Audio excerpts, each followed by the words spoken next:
Anna Brigadere, Dievs daba darbs, Maijas svētdiena. Zils Maijas svētdienas rīts. Tēvs ar māti ies uz kaltiņiem un ņems Anneli līdzi. Annele aiz prieka iet plēkdamās uz kaltiņiem, lai gan ir vēl tikai pāra nedēļas, ka viņa no turienes atbrauca avotos. Viņai liekas, ka kaltiņi ir jau tālu, un ka ejot uz tiem, jāiet būs kāds gabals atpakaļ aiz laika un aiz mūžības. Nenoskrienies nu tik daudz un nenokausējies veltīgi, ceļš garš. Pēc būs tēvam vēl tevi jāstiepj, brīdina māte, kad Annele pa ceļmalām lēkā vienā lēkāšanā. Te pie kaķpēdas, te pie bezdelīga actiņas, te pie gaiļu pieša. Ceļš Anneli nokausē? Kā tas var būt? Lai ceļš arī būtu 100 jūdžu garš, viņa to noskries vienā skriešanā, lai tikai paļauj vienu vaļu un nesauc to vienmēr atpakaļ. Kā viņa var nokust, ka darba pilnas rokas? Netik ceļš vienejams, arī visādas darīšanas jāveic ceļā. Daudz puķu pušķīšu Anneli jau saplūkusi un noguldījusi ceļmalas grāvī, lai gaida, ka nāks atpakaļ. Tad viņa šepat ierīkos pļavas. Še vieta laba, un pie pļavām būs mežs, bet mežu uztaisīs tūlīt.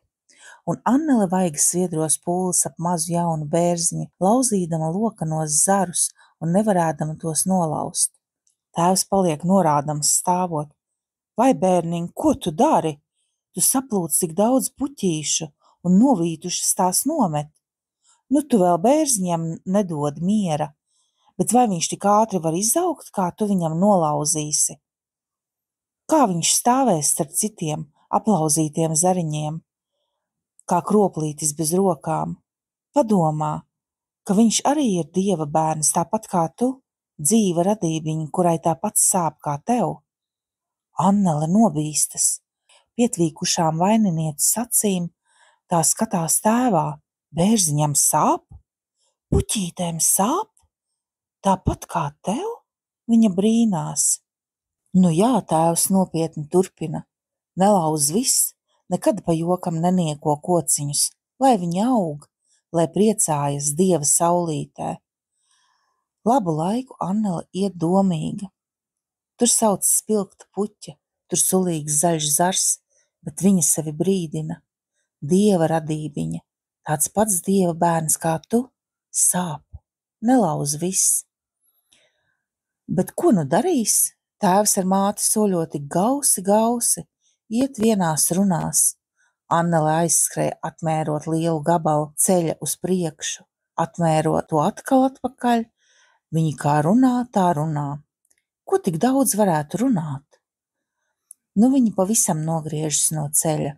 Saulainā laukumiņā pie skaista kupla bērza. Viņa nosēžas zālē. Tēvs nometis cepuri, mātei nokritis lakatiņš. Tā viņi sēd mugurām pie bērza. Annele arī nokrīt zālē klusa, labi te. Domās, ka šepat būs tie kaltiņi, lai ir, dzīvos te visu dienu. Kāpēc neviens vairs nerunā, viņa brīnās? Vēro vecākus.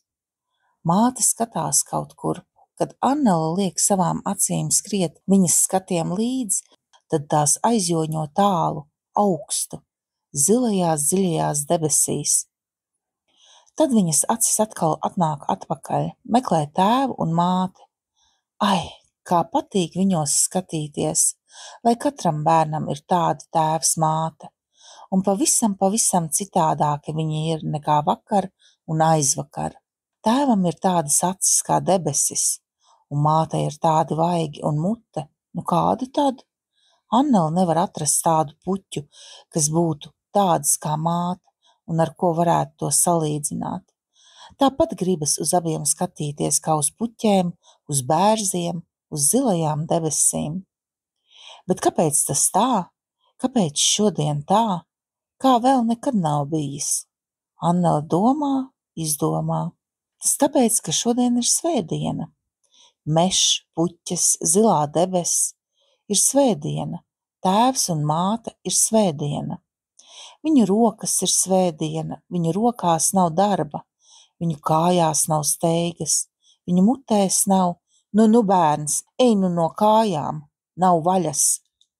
Mātes rokas ir pavisam klusas, saliktas kopā. Viņas skats vēl nav atgriezies no debesu dziļuma.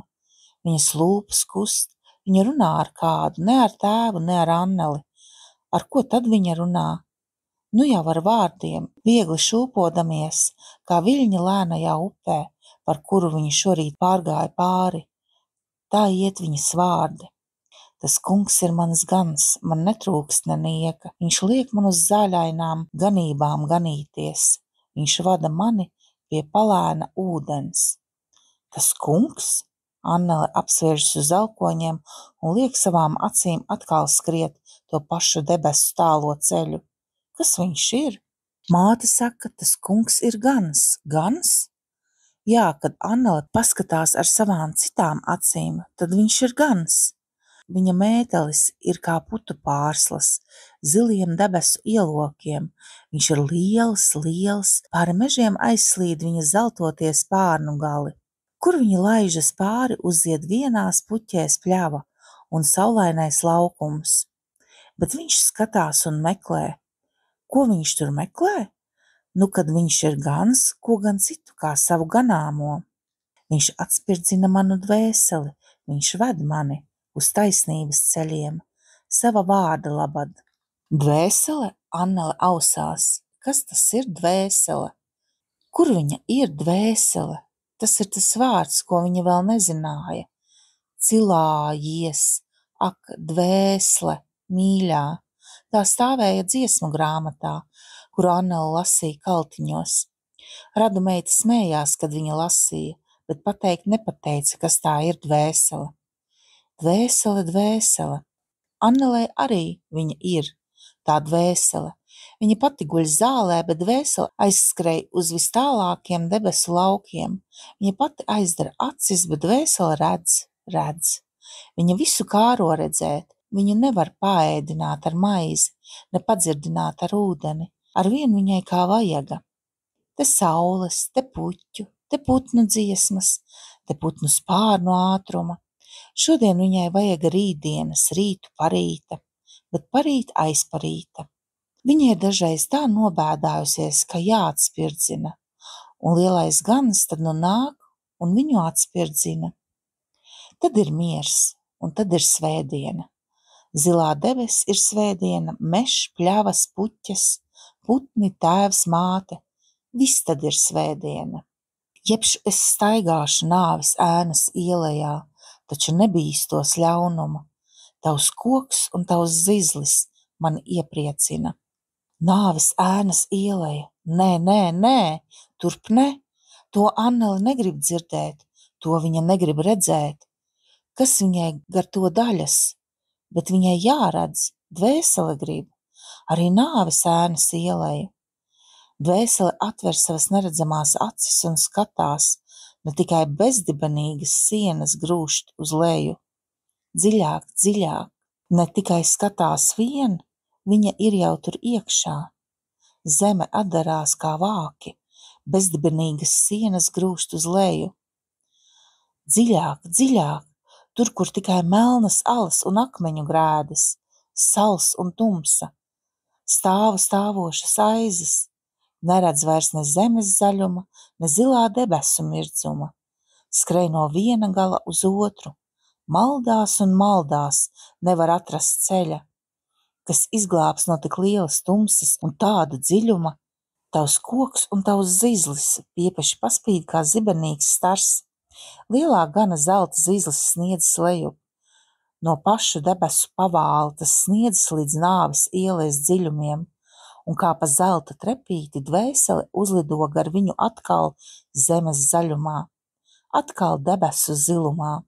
Tu sataisi manā priekšā galdu pret maniem ienaidniekiem, tu svaidi manu galvu ar eļļu, mans biķeris ir pa pilnam pieliets. Laukā no nāves ielas, laukā, zeme ir atkal zeme ir zaļa, debesu apjumta lielistaba, balti galdi, visi ap tiem sasēduši, tēvs, māte, brālis, māsa, mīļā vecā tēvmāmiņa un citi avotu ļaudis. Visiem ir rokā zelta kausi. Dieva sulāņi baltās drānās zelta jostām apjosti, iet apkārt un lejšais kausos saldas bērzu sulas. Ai to gardo bērza sulu, tādu nav pat avotu kalnos, pat lielajam bērza vectēvam tādu nav. Labums un žēlastība mani pavadīs visu manu mūžu, un tad es palikšu tā kunga namā vienmēr. Nu kā tad paliks tā kunga namā? Šeit pat jau viņš ir, tā kunga nams, šeit pat paliks.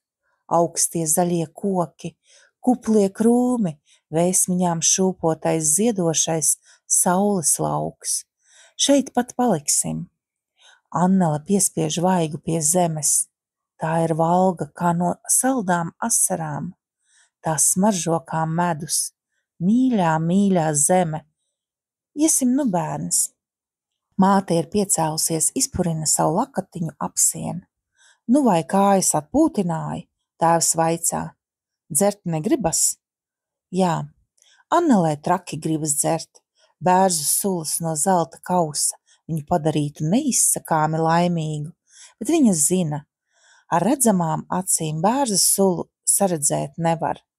Viņas vairs netek, jo iet jau uz vasarsvētkiem, bet mežā cita dzēriena nav, jāpaciešas līdz kaltiņiem.